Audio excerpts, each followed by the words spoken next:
Building guitar necks, part 1.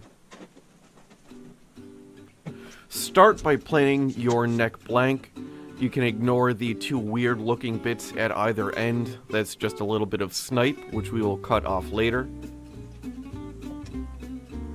You want to start by getting a good center line. I did this using a pair of calipers, measuring the width, cutting it in half, and putting a little tick mark on the blank.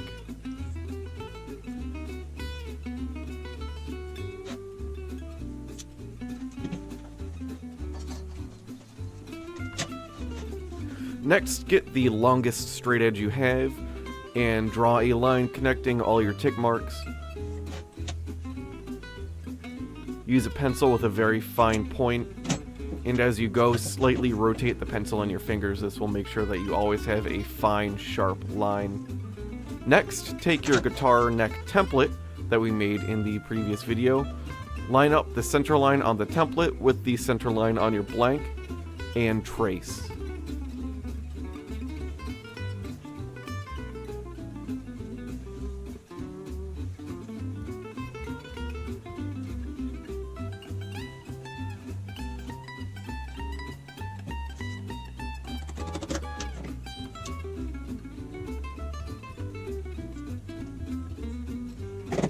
Double check with some calipers. Check the length of your fretboard against your tracing.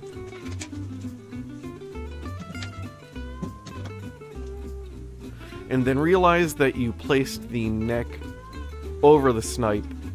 Erase your original line, replace the template, and retrace the whole thing.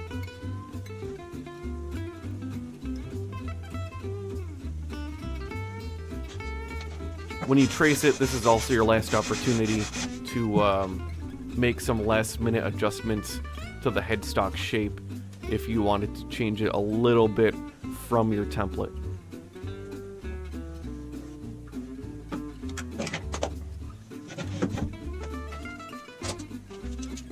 Clamp your blank to a table and trim off any excess.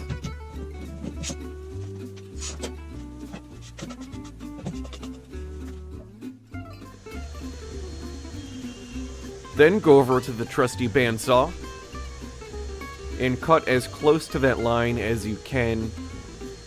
I'm cutting right to the outside of that pencil line, so I'll have a little bit of extra material to remove after I finish cutting, but it's a little bit safer. Alternatively, you could use a router table with a bit with the bearing on it, adhere your template to the blank and go around that way, but I like freehanding stuff a little bit more.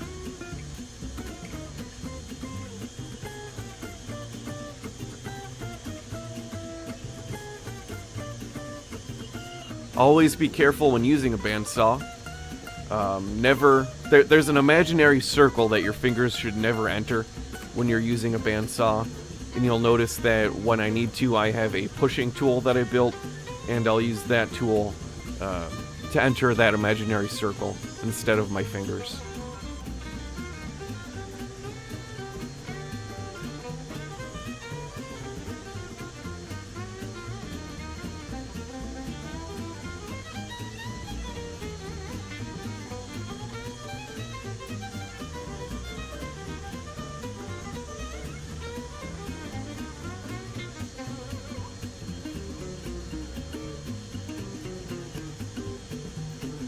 Go slow and be safe.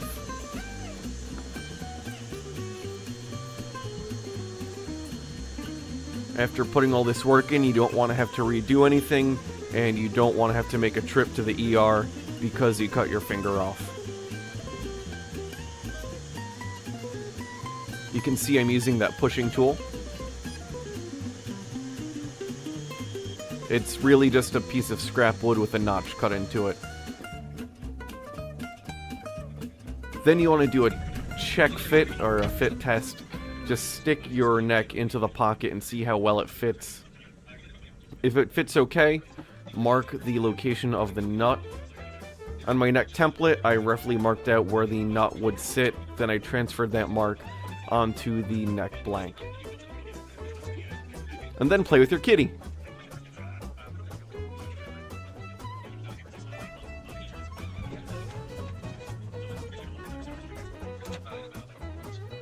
I used the width of a pencil to mark the end point of where the truss rod will sit within the neck. I'm also using a template that I built to fit the truss rod in when I route it. It's just a couple pieces of MDF that were about the same, it was the same thickness as the nut on the truss rod, so I just cut it, flipped it over, and used that as a spacer, and then glued them together to get that length. And I used the truss rod, marked the edges, and left that gap in there. We're going to be using the same masking tape and super glue trick that we've seen in previous videos for this. But first, we're taking a Forstner bit and drilling out the rough depth of the slot that we're going to make. It doesn't have to be perfect, you just want to give some space for your router bit to sit before you start using it. And I'm trying to drill down to about the depth of the truss rod nut.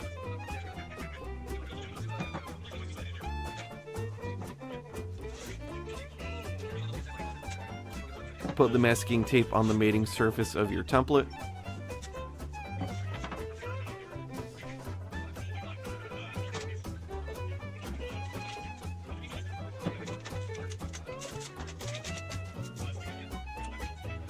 I like the water-thin super glue, the really flowable stuff. I put that on the neck, spray some accelerator on it, and press it down.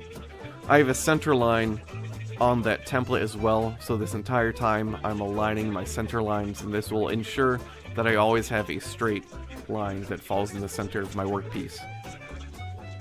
Trim any excess masking tape.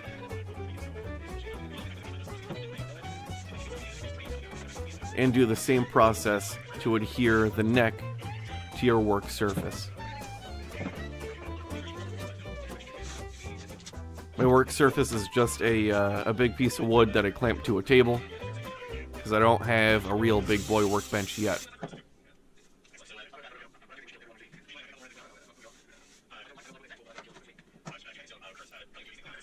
Check that your truss rod fits well.